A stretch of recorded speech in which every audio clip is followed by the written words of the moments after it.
मेरा नाम अभिषेक त्यागी है और मैं इन्वेस्टमेंट स्ट्रेटेजिस्ट हूँ एसेट प्लस में।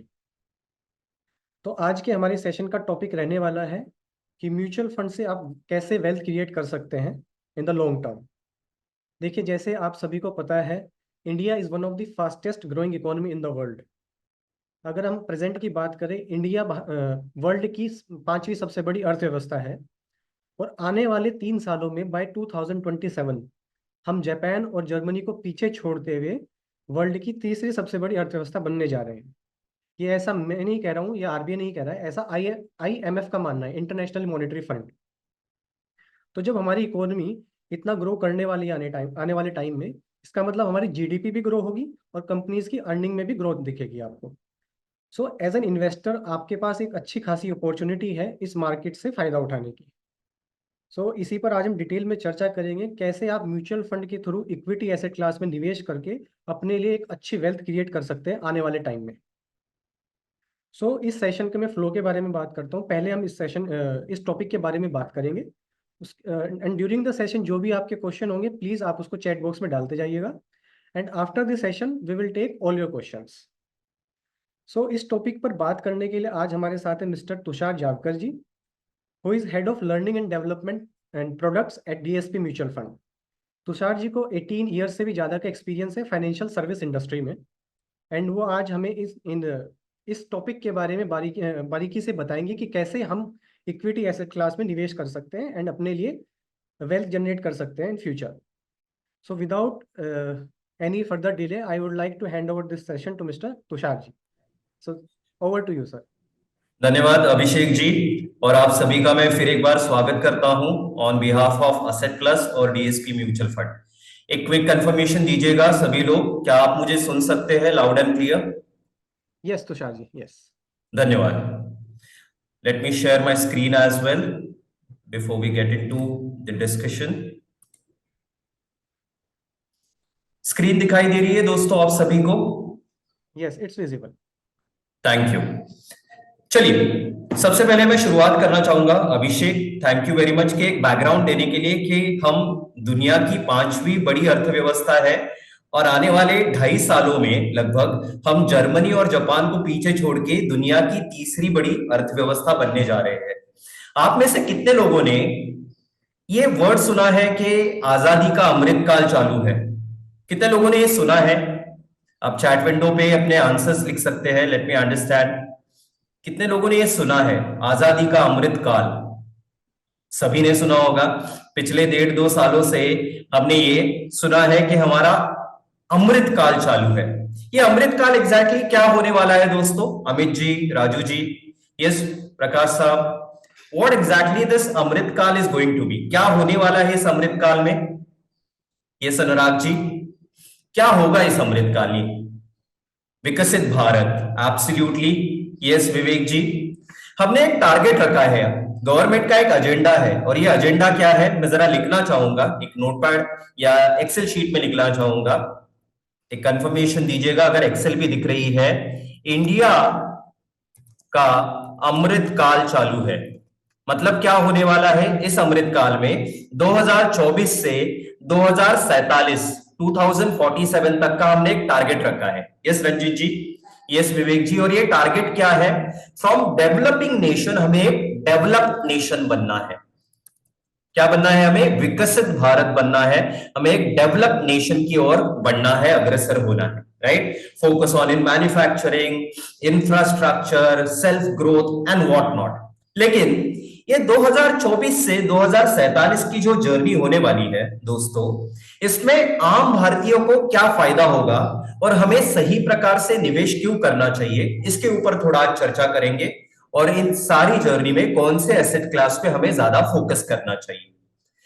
क्या आपको पता है आज इंडिया का पर कैपिटा इनकम कितना है? पर कैपिटा इनकम, इंडिया का जीडीपी और पर कैपिटा इनकम किसी को पता है? Sure, Lakshmi Narayana ji, I'll repeat numbers in English as well, don't worry. Yeah?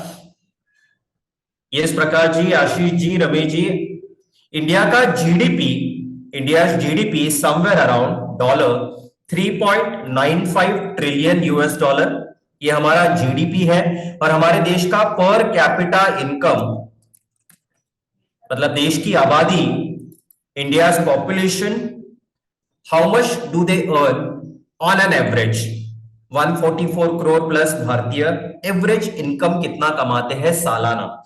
इसका नंबर है दोस्तों, many of you are very close, 2730 US dollar per annum. हर साल हम लोग लगभग 2730 रुपए कमाते हैं, 2730 डॉलर्स कमाते हैं। Now what is the conversion rate of dollar today? एक डॉलर के लिए कितने रुपए खर्चे करना पड़ते हैं? Vineet ji, Ashish ji, yes mister Lakshmi Narayana, what is the conversion rate of dollar per unit? Yes Sumit ji, very close, somewhere around 84 rupees, somewhere around 84 rupees हमें खर्चा करना पड़ता है। So I put that number here 84।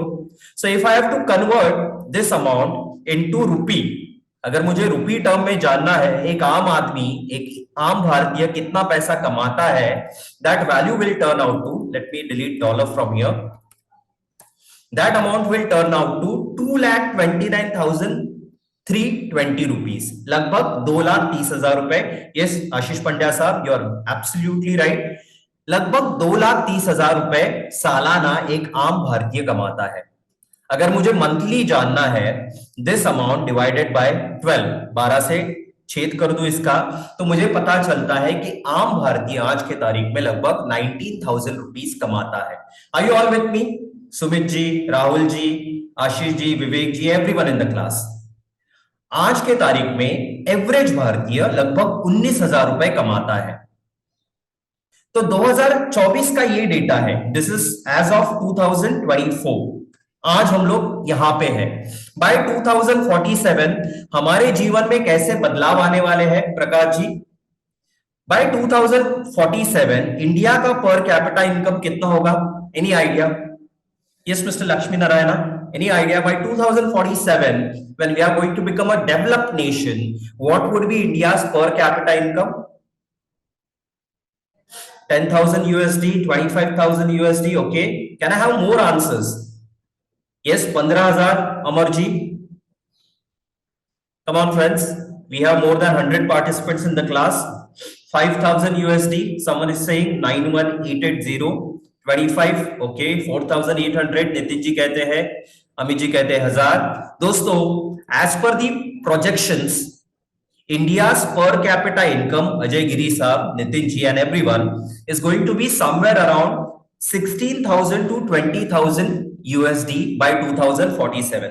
16,000 से 25,000 यूएस डॉलर एक आम भारतीय कमाएगा। तो मैं अगर 16,000 लेता हूं, 16,000 नंबर लेता हूं और कन्वर्जन रेट को आज के यहां पे ही रखता हूं, फॉर एग्जांपल के 84 रुपीज खर्चा करके एक डॉलर में खरीद सकता हूं या प्राप्त कर सकता हूं, और इसको थोड़ा ड्रैग डाउन करता हूं, तो आम भारतीय by 2047 is going to earn रफली 13,50,000 रुपीज पर एनम एक साल में, और उनका महीने का इनकम हो जाएगा from 19,000 to 1,12,000। Are you all with me? Mister Terence, everyone in the class, अभी आपको समझ में आ रहा है इसको अमृतकाल क्यों कहा जा रहा है? एवरीवन इन द क्लास, ये अमृतकाल इसलिए है, हमारे देश के एवरेज भारतीय का जो इनकम आज के तारीख में 18-19,000 रुपए है, वो बढ़ के लगभग 1,10,000 से 1,15,000 होने वाला है in next 23-24 years. Ashish ji, inflation के बारे में भी बात करेंगे। नाउ ऐसे वक्त में सही प्रकार से निवेश करना क्यों जरूरी है, इसका भी एक डेटा मैं आपको देता हूं। What is India's population today? India का पॉपुलेशन कितना है दोस्तों?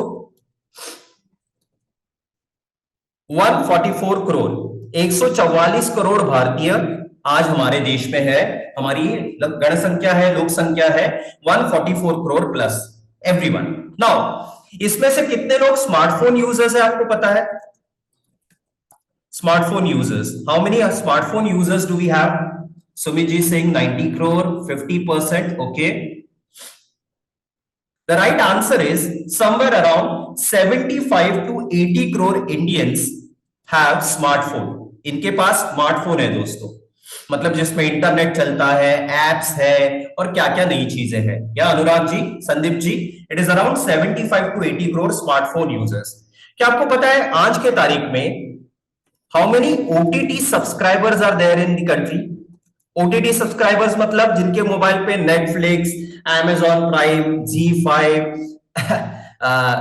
ये सारे वेब सीरीज, मूवीज देखने के लिए सब्सक्रिप्शन लिए हुए हैं, पैसा खर्चे करके उन्होंने लिए हुए हैं। कितने लोग हैं? 15 crore, 5 crore? Okay, can I have more answers? चलिए गेस कीजिए दोस्तों, कोई सही नहीं है, कोई गलत नहीं है, we all are learning today. 7 crore, 10 crore, 2 crore? The right answer is, सही आंसर है Arka, Shiv Kumar and everyone, 50 crore plus. How many? 50 crore से भी ज्यादा लोगों ने ओटीटी सब्सक्रिप्शन के लिए पैसा खर्चा किया है। How many people use Swiggy, Zomato, online food delivery कितने लोग करवाते हैं? Any idea? क्या? Deepjot Singh Sahab, Parth Gandhi ji, yes Ashish ji, yes Prakash ji, Lakshmi Narayana Sahab. How many Swiggy Zomato users are there? 25 crore plus. कितने? 25 करोड़ से भी ज्यादा स्विगी जोमैटो यूज करने वाले हैं, ऑनलाइन फूड डिलीवरी करवाने वाले हैं। श्रेणिक शाह साहब, how many people go on Amazon, Flipkart during these big billion days? ये जो होता है ना इनका freedom cell, big billion sale, और सस्ती चीजें आपको मिलेंगी Amazon और फ्लिपकार्ट पे। सो Amazon, फ्लिपकार्ट यूजर्स आज के देश में, आज के तारीख में है देश में दोस्तों, मोर देन 20 करोड़ प्लस। कितने? 20 करोड़ से भी ज्यादा Amazon और फ्लिपकार्ट के यूजर्स है आज के देश में। ये डेटा मैं आपको इसलिए दे रहा हूं दोस्तों, अभी मैं आपको एक इंपॉर्टेंट चीज पूछने वाला हूं। आप में से कितने लोगों ने म्यूचुअल फंड में निवेश किया है? How many of you are mutual fund investors already?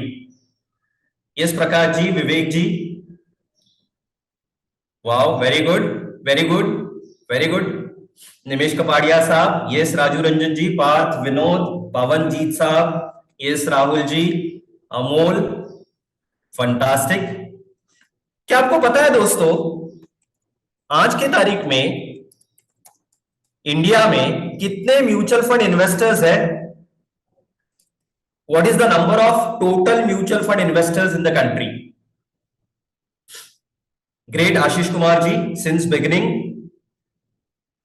Yes Rahul ji, Shiv Kumar ji, very close. Yes Prakash साहब, यस पवनजीत साहब, यस मिस्टर रमेश।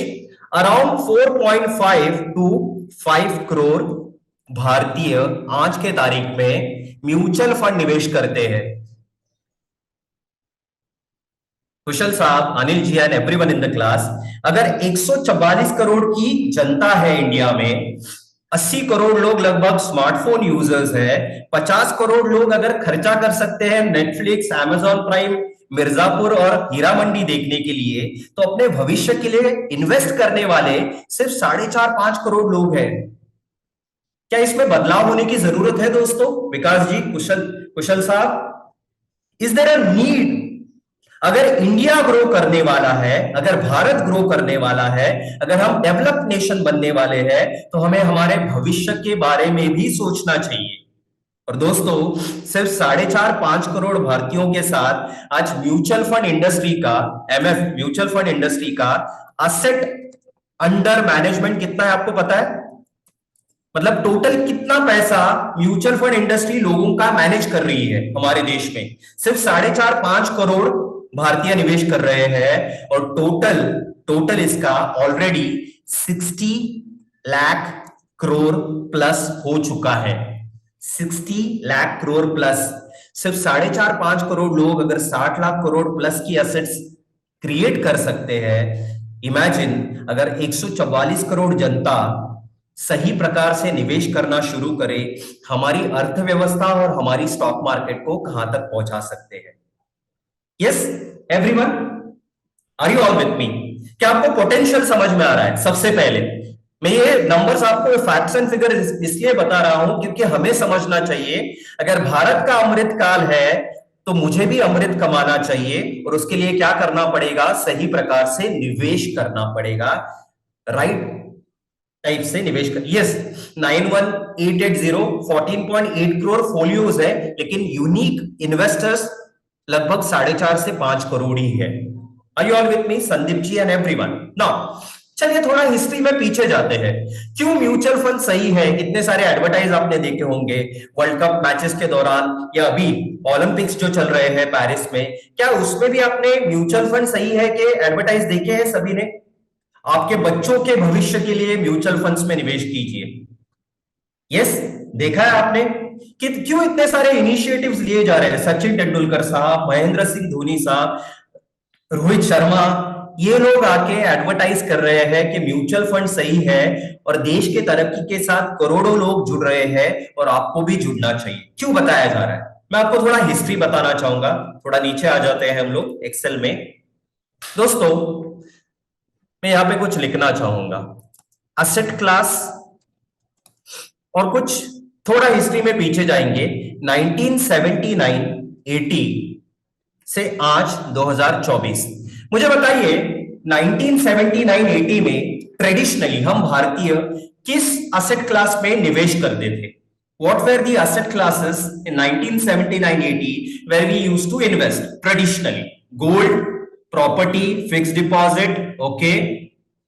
चलिए वन बाय वन कर लेते हैं। फिक्स्ड डिपॉजिट, प्रॉपर्टी, गोल्ड, किसी ने कहा पीपीएफ, ओके वो भी लिख देता हूं मैं, पब्लिक प्रोविडेंट फंड, ये Sumit ji, LIC policies, okay, life insurance policies, okay, ठीक है।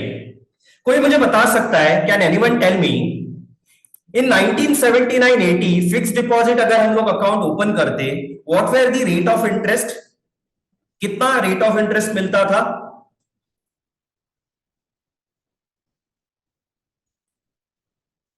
10 से 12%, ओके, अप्रोक्सीमेटली 11%।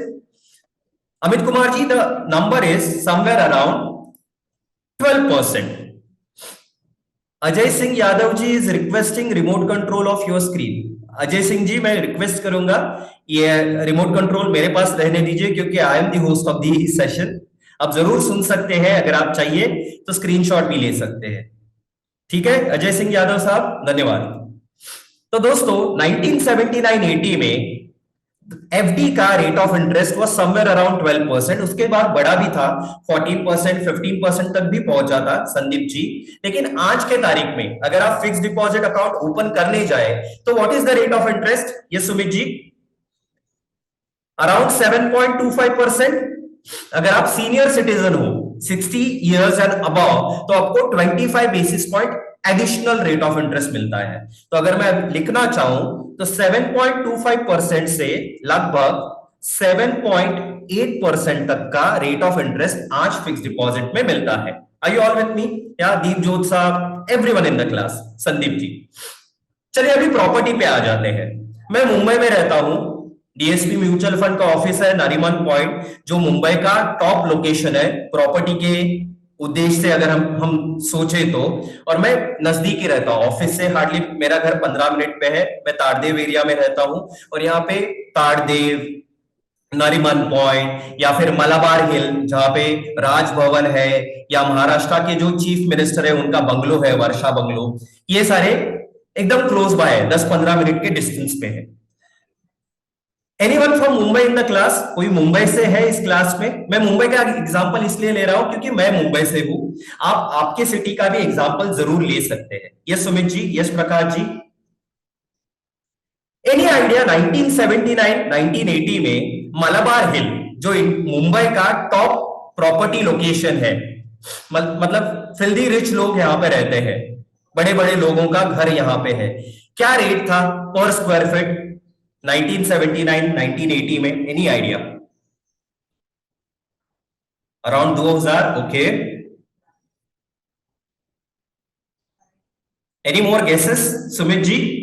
3500 उस समय का पर स्क्वायर फीट का रेट है। मैं एग्जांपल इसलिए दे रहा हूं दोस्तों, मेरे पिताजी ओबेरॉय टावर, जो ओबेरॉय होटल्स है ट्राइडेंट, उसमें काम करते थे। मेरा ऑफिस आज के तारीख में जो मफतलाल सेंटर है वो ट्राइडेंट या ओबेरॉय होटल के बाजू में ही है। तो पापा कहा करते थे कि ये बहुत अच्छा लोकेशन है, मुंबई में रहने के लिए बहुत सही जगह है।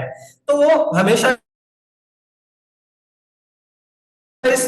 इसके बारे में जिक्र करते थे इसीलिए मुझे इंटरेस्ट जागा और मैंने ये एग्जाम्पल के तौर पे लिया है। उस समय पे नारीमन पॉइंट या मलाबार हिल में अगर घर लेना है, प्रॉपर्टी लेना है, तो उस समय का भाव था लगभग 1500 रुपए पर स्क्वायर फीट। क्या हितेश जी, विवेक जी, प्रकाश साहब, आज के तारीख में मलाबार हिल में घर लेना है तो पर स्क्वायर फीट का रेट कितना है? Any idea? ओके, रेट बहुत बढ़ चुके हैं। सुमित जी, प्रकाश जी, हितेश साहब, या रेट इज आज के तारीख में पर स्क्वायर फीट अगर रेट हम लोग देखे नारीमन पॉइंट, मलाबार हिल, इन जगह का, तो इट इज अराउंड 65,000 पर स्क्वायर फीट। यहां से शुरुआत होती है, from 65,000 and onwards, depending upon आप कौन से प्रॉपर्टी में या कौन से टावर में या बिल्डिंग में घर ले रहे हो। That is the starting point. क्या आईपैड, लेनोवो आपने आपके नाम नहीं रखे हैं, that is the average rate. इससे ज्यादा भी हो सकते हैं या इससे थोड़ा बहुत कम भी हो सकते हैं। चलिए अभी आते हैं गोल्ड पे। 1980 में या 1979 में गोल्ड का रेट कितना था? जो तोला हम लोग बोलते हैं 10 ग्राम का रेट, एक तोले का रेट कितना था? 600,000। Okay, 850 rupees. No Ashish ji. अच्छा, मेरे पेरेंट्स की शादी हुई थी 1982 में। My mom dad got married in 1982 और उस समय पे रेट लगभग 1500 रुपए था। Sumit ji, you are absolutely very close. Rate था उस समय पे गोल्ड का लगभग 1300 रुपए पर 10 ग्राम। जो एक तोला हम लोग बोलते हैं, 10 ग्राम का एक तोला होता है, तो वो रेट था लगभग 1300 रुपए पर तोला। यस आशीष जी, आपके शादी के समय पे 4000 था। मैंने जब शादी की थी आज से लगभग 6-7 साल पहले, तभी लगभग 28,000 था। आज गोल्ड का क्या रेट है पर 10 gram? What is the rate of gold today? Come on friends, around 71,000 rupees. Yes, around 71,700। अगर मैं लेटेस्ट रेट लू तो 71,700 रुपए का रेट चालू है। 71,700। पीपीएफ, पब्लिक प्रोविडेंट फंड का रेट कितना था? Any idea? इन 1979-80 किसी ने पब्लिक प्रोविडेंट फंड का अकाउंट ओपन किया था। What was the rate? 12%, 10%, 13%, रफली अराउंड 8% का उस समय पे रेट था दोस्तों। उसके बाद रेट्स बड़े भी थे, 10%, 12% गए थे। बहुत समय के लिए 10-12% का पीपीएफ में रेट बनता था, इंटरेस्ट बनता था। आज कितना है? Any idea? What is the public provident fund account rate of interest today? Hitesh साहब, सुमित जी, यस शिव कुमार साहब, absolutely bang on. Yes Sandeep Kandhari साहब, इट इज 7.10%। कितना? 7.10%। किसी ने एलआईसी की पॉलिसी ली थी क्या 1979-80 में? किसी ने एलआईसी की पॉलिसी ली थी, life insurance corporation of India? कितना रिटर्न बनता था एलआईसी की पॉलिसी में?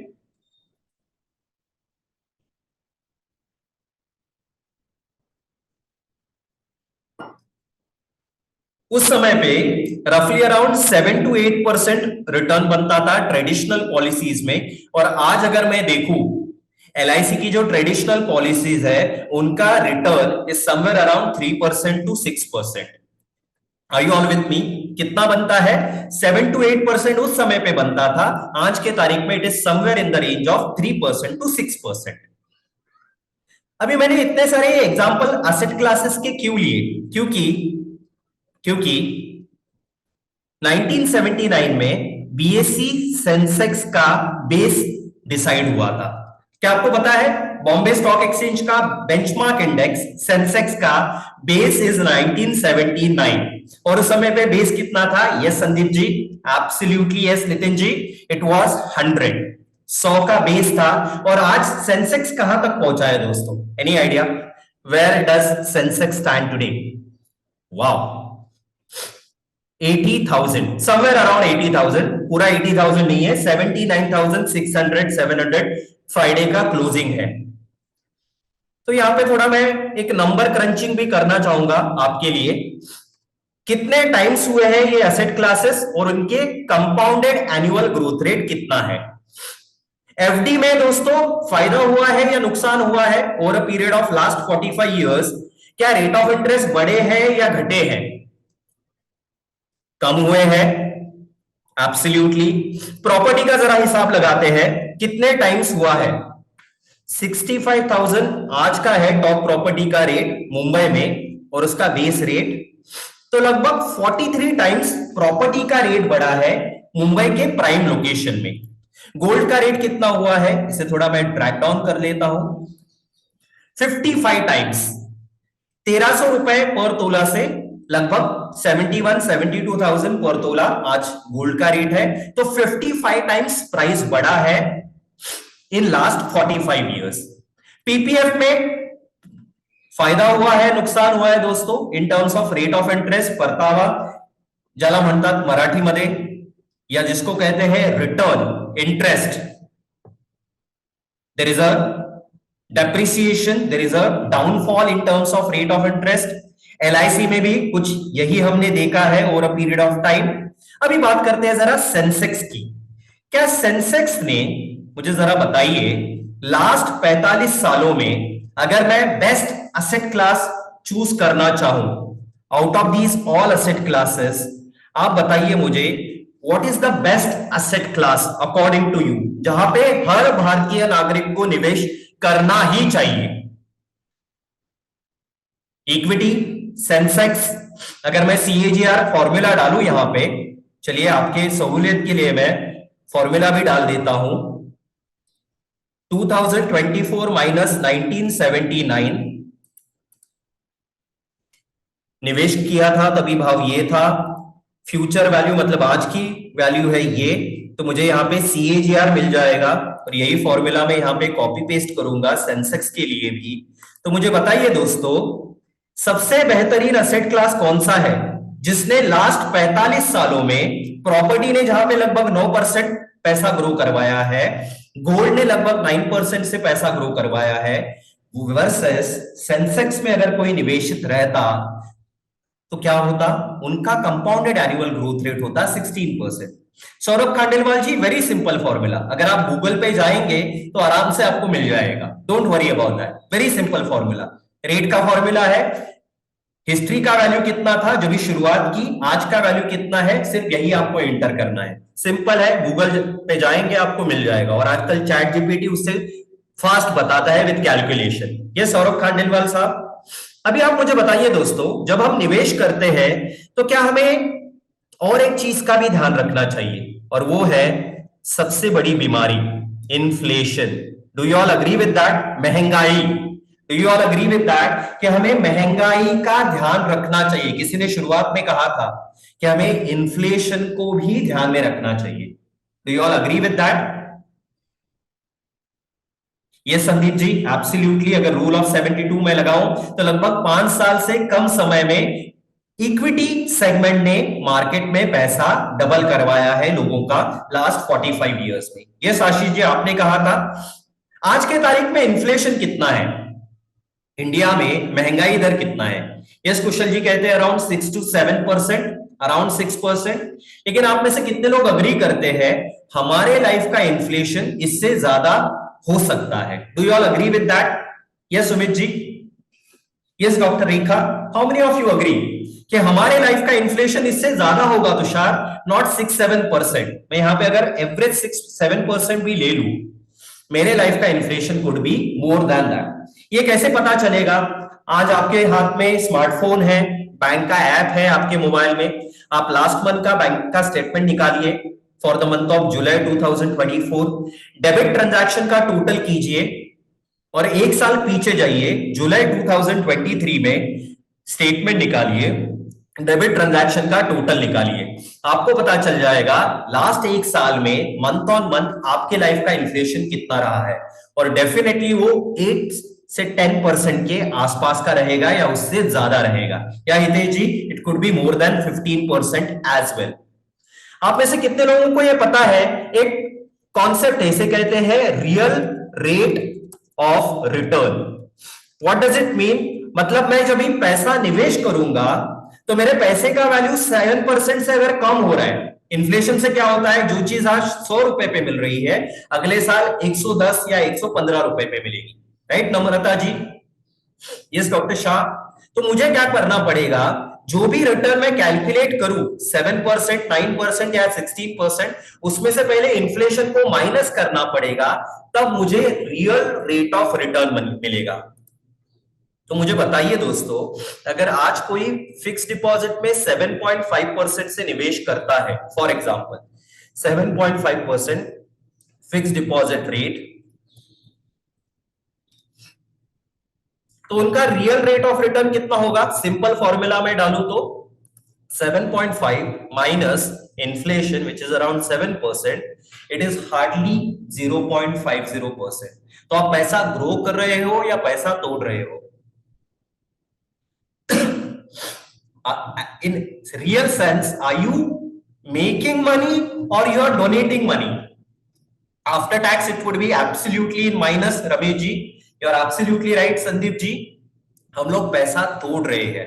तो हमें सही प्रकार से निवेश करना चाहिए और उसके लिए म्यूचुअल फंड्स सही है, ऐसे कहा जा रहा है। और बहुत सारे लोग आजकल systematic investment plan, yes Hitesh ji, के रूप से या लमसम के माध्यम से म्यूचुअल फंड से जुड़ रहे हैं ना। आप में से कुछ लोग कहेंगे, तुषार, अगर सेंसेक्स इतना अच्छा रिटर्न दे रहा है और आने वाले सालों में जब भारत ग्रो करेगा, इंडिया ग्रो करेगा, हम डेवलपिंग से डेवलप नेशन बनेंगे, so why can't we do trading? आप में से कितने लोग ट्रेडिंग कर चुके हैं मार्केट में? Intraday trading, swing trading, derivatives trading, options, futures. कितने लोगों को नुकसान हुआ है? How many of you have lost money in stock market while trading? कितना लॉस हुआ है? अगर कोई बताना चाहता है तो यस प्रजापति साहब। No loss, profit loss, profit loss 8 lakh, 1 lakh, 2 lakh. Okay, Ravi ji कहते हैं lost earlier days but not now. चलिए आपको एक इंटरेस्टिंग मैं डेटा पॉइंट बताना चाहूंगा। कुछ दिनों पहले एक डेटा आया था और ये डेटा था सेबी से। मैं थोड़ा गूगल में जाऊंगा। क्या आपको मेरी स्क्रीन दिखाई दे रही है दोस्तों? गूगल पे मैं जाऊंगा और यहां पे टाइप करूंगा SEBI report on intraday trading और थोड़ा न्यूज में लेके जाऊंगा आपको। बजट के 1-2 दिन पहले, मतलब 2 वीक्स पहले, एक न्यूज आई थी इकोनॉमिक टाइम्स और सेबी का पूरा रिपोर्ट भी आया था।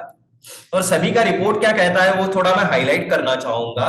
Bleeding red, 71% retail traders making losses in intraday segment find SEBI study. और ये डेटा दोस्तों हर साल इंप्रूव हो रहा है। एज पर SEBI report, securities and exchange board of India, the regulators of the stock market, mutual fund industry, उनका डेटा क्या कहता है? FY22 में जो डेटा, FY19 में सॉरी, जो डेटा था लगभग 65%, FY22 में पहुंच गया लगभग 69% और FY23 में ये डेटा नंबर पहुंच गया है 71%। मतलब क्या? 10 में से 6, 7 और अभी 7 से भी थोड़े ज्यादा लोग नुकसान ही करते हैं। Are you all with me? ये रिपोर्ट आपने पढ़ा है? Anyone in the class who has read this report recently? Absolutely yes, everyone. तो मुझे किस प्रकार से निवेश करना चाहिए मार्केट में? Everyone, 6% loss making every year and it is increasing. Yes Hitesh ji, absolutely right. तो मुझे किस प्रकार से निवेश करना चाहिए मार्केट में? Systematic investment plan, absolutely yes. मुझे सही प्रकार से लॉन्ग टर्म के लिए निवेश करना चाहिए, absolutely yes. The right way of doing it is SIP, systematic investment plan through mutual funds. हर महीने 10,000, 15,000, 20,000, 50,000 का आप सिस्टमैटिक इन्वेस्टमेंट प्लान लगाइए एंड बी कंसिस्टेंट। कब तक इन्वेस्टेड रहना है? फॉर लॉन्ग टर्म, लंबे समय के लिए निवेशित रहना है। और क्यों ये जरूरी है इसका एक उदाहरण देना चाहता हूं, मेरे लाइफ का पर्सनल उदाहरण मैं यहां पे कोट करना चाहूंगा। जरा ध्यान दीजिएगा दोस्तों, 3 प्रकार की लाइफस्टाइल होती है फाइनेंशियल। एक है बोरोवर जो क्रेडिट कार्ड पे जिंदगी जीते हैं, दूसरे है कंज्यूमर जो सैलरी या इनकम आते ही पूरी खत्म कर देते हैं, और तीसरे है कीपर्स जो थोड़ा भविष्य के लिए सेव करते हैं। लेकिन सिर्फ सेविंग से कुछ नहीं होगा। क्यों प्रतीक जी, हितेश जी? क्योंकि इन्फ्लेशन हमारे पैसे के वैल्यू को कम कर रहे हैं।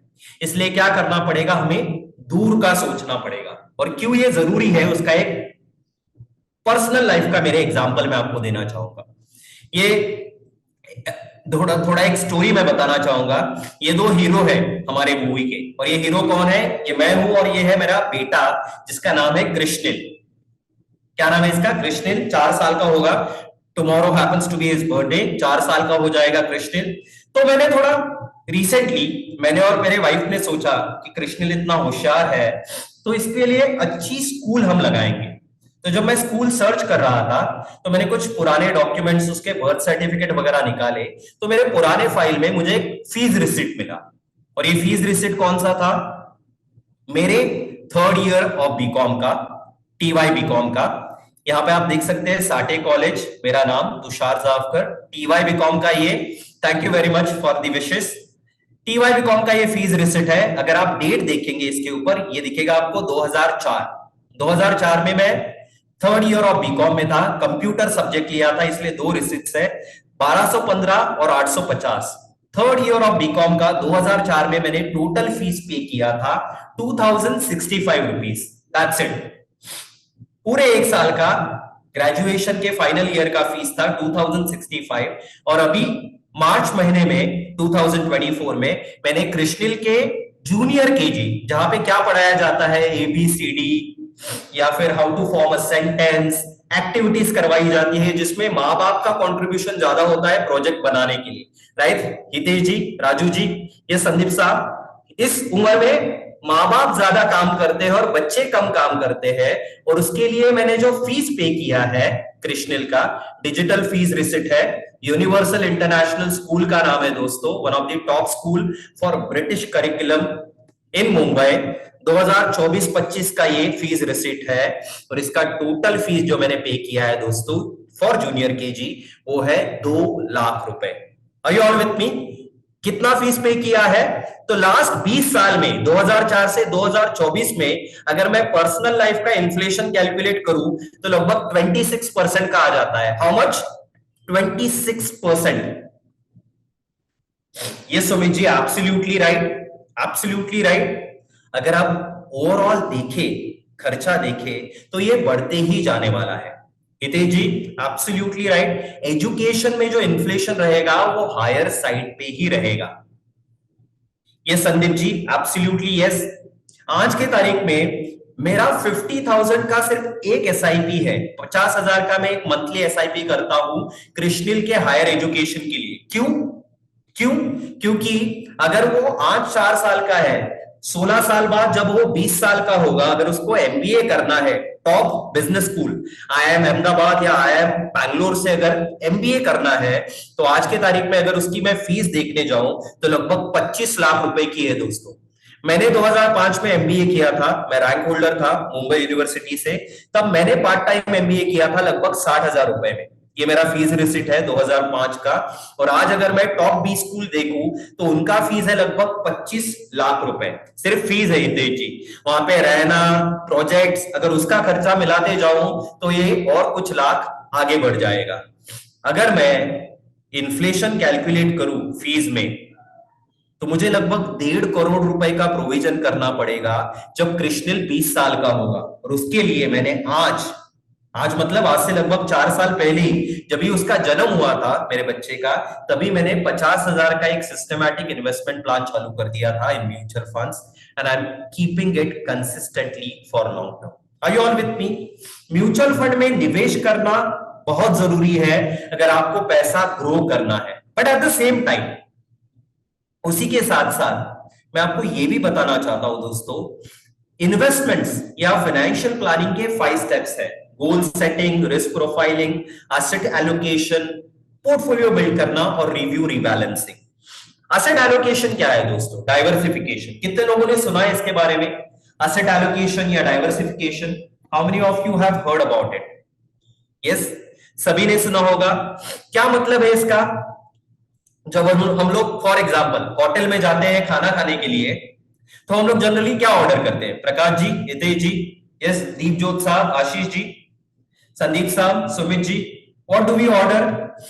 एक सूप ऑर्डर कर लिया, एक मसाला पापड़ ऑर्डर कर दिया, कुछ स्टार्टर ऑर्डर कर दिया, फिर सब्जी, रोटी, चावल एंड व्हाट नॉट। लेकिन जो स्मार्ट रहता है ना फैमिली में, विजय जी, जो स्मार्ट रहता है वैष्णव साहब, वो क्या बोलता है, वो मेन्यू कार्ड लेता है, पूरा मेन्यू चेक करता है और बोलता है मुझे सबका फ्लेवर चाहिए। और वो क्या बोलता है, मैं स्पेशल थाली लूंगा जिसमें 2 सब्जी, रोटी, या आपको अगर नान या और कोई ऑप्शन चाहिए, चावल, या फिर आपको पुलाव चाहिए, स्वीट, छाछ, सलाद, पापड़, सब कुछ एक प्लेट में आएगा। वैसे ही असेट एलोकेशन है दोस्तों। Don't put all your eggs in one basket. Someone wrote it, किसी ने थोड़ी देर पहले ही लिखा है, यस विजय जी ने लिखा है, don't put all your eggs in one basket, क्योंकि सारे पैसे एक ही बास्केट में रखोगे, अगर वो बास्केट गिर जाता है या फिर वो असेट क्लास नीचे आता है तो भारी नुकसान भी झेलना पड़ सकता है। क्या cost effective, easy to execute? Absolutely yes my dear friends. और इसीलिए मैं कहता हूं, जब आप निवेश करोगे दोस्तों, एक वेल डाइवर्सिफाइड पोर्टफोलियो बनाइए थ्रू म्यूचुअल फंड्स, जहां पे थोड़ा डेट का भी कॉम्बिनेशन हो, कॉमोडिटी मतलब गोल्ड सिल्वर का भी कॉम्बिनेशन हो, अगर इंटरनेशनल इक्विटी का ऑप्शन हो तो वो भी पॉसिबल हो, एंड मेजरली मेरा इन्वेस्टमेंट होना चाहिए इंडिया की इक्विटी कंपनीज में। Do you all agree? अगर हमारा देश डेवलपिंग से डेवलप बनने वाला है आने वाले 20-22 सालों में, तो मुझे सबसे ज्यादा पैसा हमारी देश की कंपनियों में लगाना पड़ेगा, लेकिन not through intraday trading, derivatives, जहां पे मैक्सिमम लोग नुकसान कर रहे हैं। इसे मुझे एक सिस्टमैटिक रूप में डिसिप्लिन के माध्यम से लगाना पड़ेगा। Do you all agree with that everyone? Everyone, do you all agree with that so far? कोई कंफ्यूजन है, कोई डाउट है आपके मन में तो आप पूछ सकते हैं। लास्ट के 5 मिनट का सेशन बाकी है, आगे बढ़ने से पहले मैं आपको पूछना चाहूंगा। No confusion, absolutely clear. Now एक सिंपल सवाल पूछना चाहूंगा, आप में से कितने लोग अमीर बनना चाहते हैं? How many of you want to become filthy rich, wealthy? आप लोग बोलेंगे अरे तुषार क्या क्वेश्चन है, संडे इवनिंग को हमने समय निकाला है क्योंकि हमको बिलियनरी बनना है, पैसा कमाना है, अमीर बनना है। तो अमीर बनने के लिए आपको क्या करना पड़ेगा पता है दोस्तों? अमीर बनने के लिए या फाइनेंशियल इंडिपेंडेंस के लिए क्या करना पड़ेगा? आपको विष्णु भगवान बनना पड़ेगा। विष्णु भगवान सुना है आपने कभी? विष्णु भगवान फोटो देखा आपने विष्णु भगवान का? विष्णु जी बनना पड़ेगा आपको। विष्णु जी कौन है? विष्णु जी वो है जिनकी वाइफ है the goddess of wealth, Lakshmi ji. क्या आपने एक इमेज देखा है? Yes, your friend's name is Vishnu bhai, yes Hitesh जी। उनको भी बोलिए कि हमें भी विष्णु भगवान बनना पड़ेगा। क्यों? क्योंकि विष्णु जी का आपने फोटो देखा है, ये वाला। यस बुशरा जी,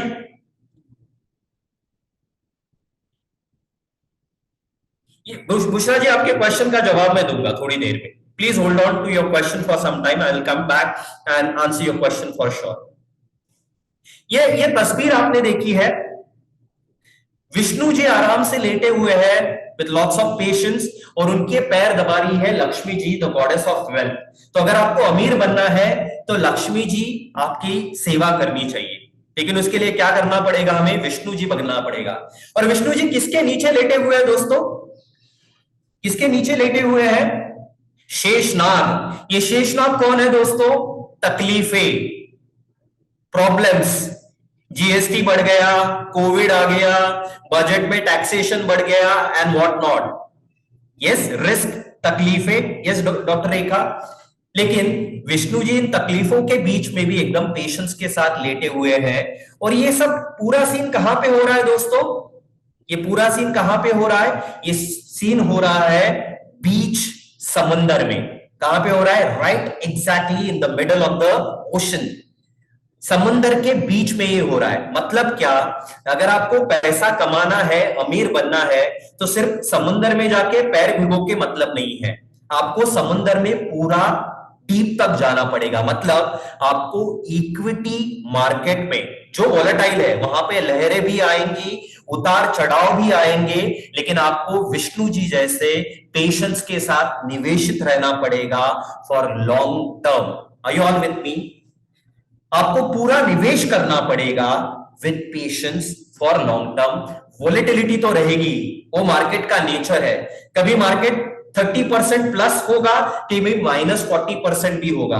लेकिन अगर लास्ट 40-45 साल का डेटा निकाल के देखे तो सेंसेक्स या निफ्टी का भी डेटा निकाल के देखिए तो ऑन एन एवरेज 14 से 15% का return compounded annual growth rate बना है। लेकिन उन किनका बना है? जो निवेशित रहे हैं।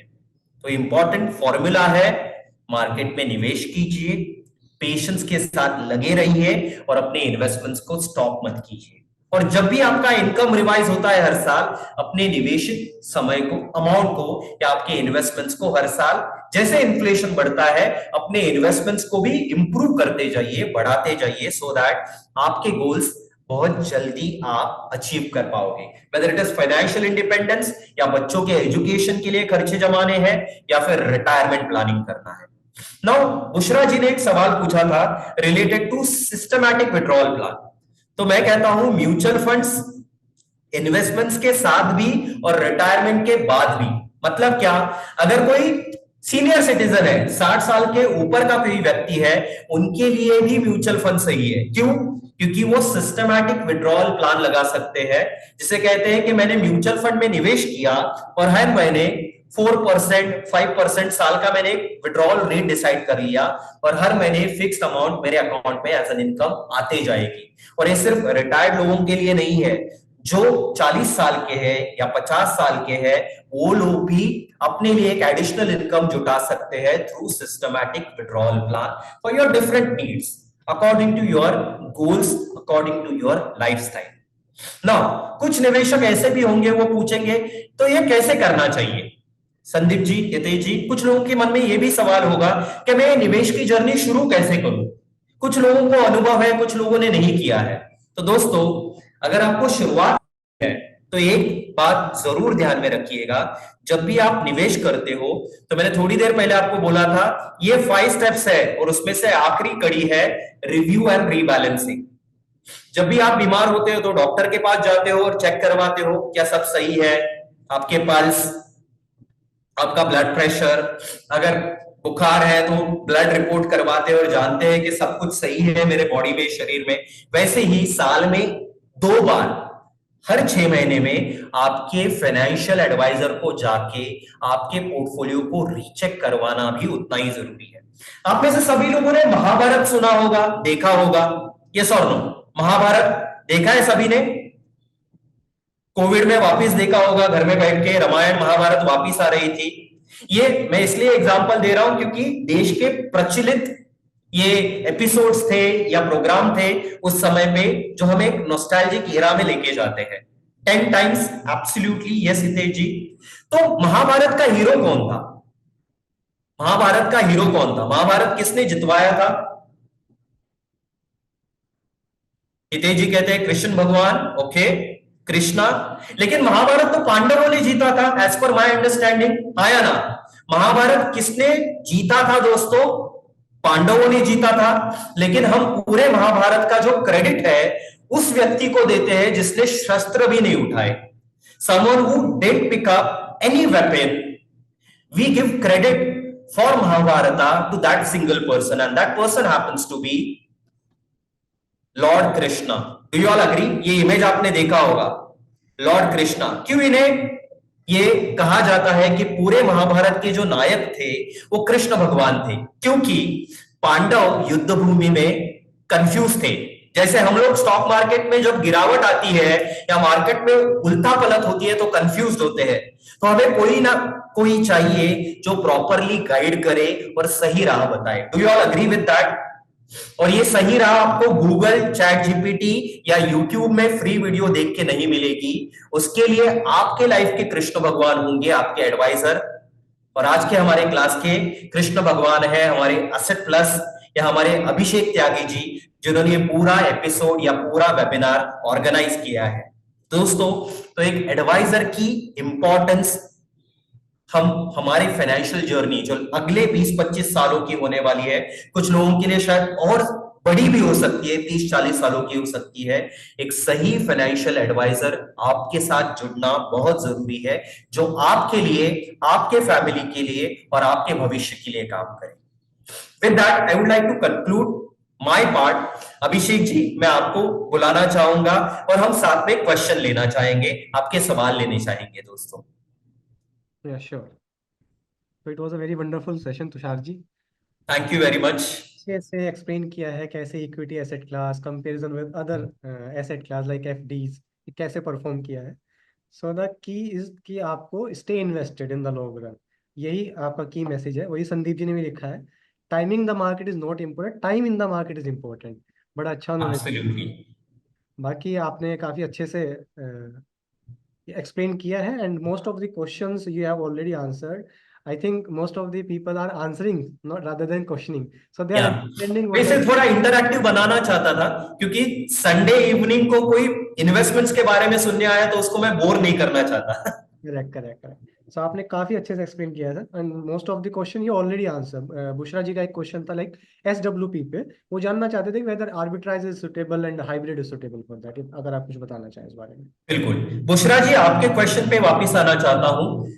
अगर आपको सिस्टमैटिक विड्रॉल प्लान लगाना है या आज के समय में किसी को पैसा इन्वेस्ट करना है, तो हाइब्रिड फंड्स जहां पे इक्विटी और बॉन्ड का मिक्सचर है। अगर मैं डीएसपी म्यूचुअल फंड का एग्जांपल देना चाहूं, तो equity and bond fund, one of the oldest fund from DSP mutual funds offering, would be the ideal option, जहां से आप सही प्रकार से सिस्टमैटिक विड्रॉल प्लान आपके खुद के लिए, अगर आप क्लाइंट्स मैनेज करते हैं तो उनके लिए भी लगा सकते हैं। Absolutely fantastic product to have in your client और your portfolio as well. Hybrid funds is the right option. और उसी के साथ साथ अगर कोई निवेश की जर्नी आज के तारीख में शुरू करना चाहता है, मार्केट ऑल टाइम हाई पे है, बहुत सारे लोग बोल रहे हैं कि मार्केट यहां से करेक्ट हो सकता है, गिर सकता है। जब मार्केट गिरता है दोस्तों, तो हमें क्वालिटी की तरफ जाना चाहिए। अच्छी कंपनियां, बड़ी कंपनियां जिनके पास प्रूवन बिजनेस है। ऐसी कौन सी कंपनियां हैं? देश की top 10 companies, Reliance Industries, HDFC, Axis bank and so on.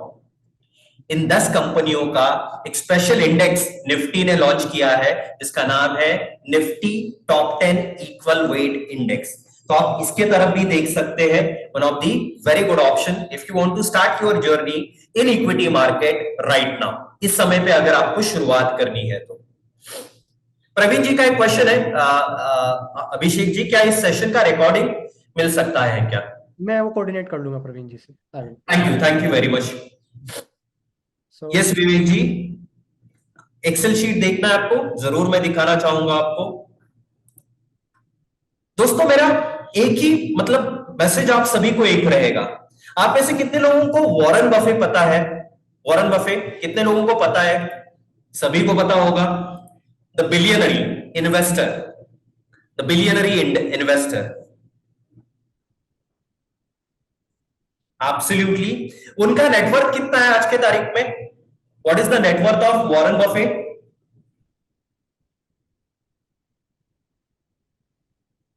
Any idea what is his net worth? आज उनका इक्विटी का पोर्टफोलियो कितना बड़ा है? More than 130 billion dollar. More than 130 billion dollar. लेकिन आपको पता है वॉरेन बफे ने साहब ने निवेश करना कौन से एज में चालू किया था दोस्तों? At what age did Warren Buffett start investing in equities? At the age of 11 साल की उम्र में उन्होंने शुरुआत किया था। लेकिन आज उनका वेल्थ है 130 billion plus.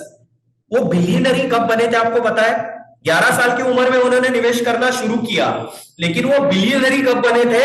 Sandeep ji, very close, at the age of 60 साल की उम्र में जाके वो बिलियनरी बने थे। और आज उनका एज है 91, मतलब 60 से 91। पहले पहले 11 साल से 60 साल तक, मतलब लगभग 50 साल लगे उनको बिलियनरी बनने के लिए। लेकिन उसके अगले 30 सालों में उनका वेल्थ 130 टाइम्स मल्टीप्लाई हुआ है।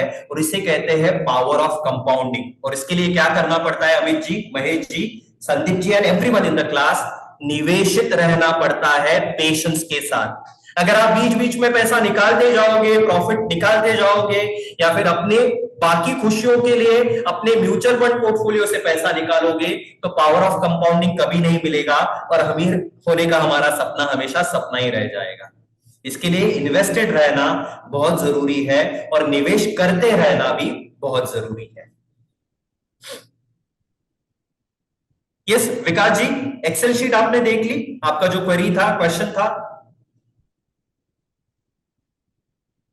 यस, सो हितेश जी कह रहे हैं power of compounding with SIP and lump sum. Yes sir. Absolutely yes. SIP is best tool for retirement planning.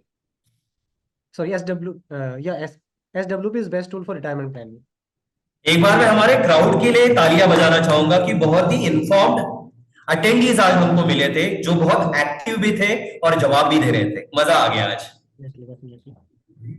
ये सेशन भी काफी इंटरेस्टिंग रहा है, आपने काफी अच्छे से इसको समझाया सबको, तो लोगों को मतलब इट्स इंटरेस्टिंग, तो उनको लगा कि रिप्लाई करना चाहिए, उनको भी मजा आया, इंफॉर्मेशन मिली उनको भी। सो इट्स बिल्कुल।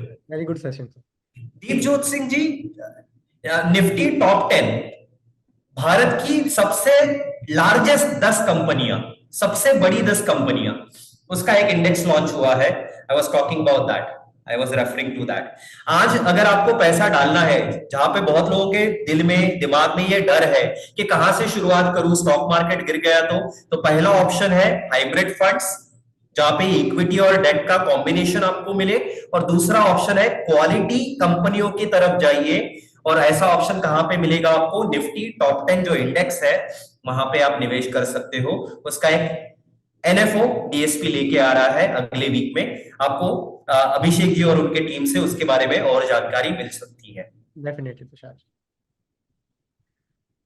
सो okay, that's it from today session. अगर आपके कभी भी कोई क्वेश्चन होते हैं, you can reach out to us, हम आपके जरूर आंसर करेंगे।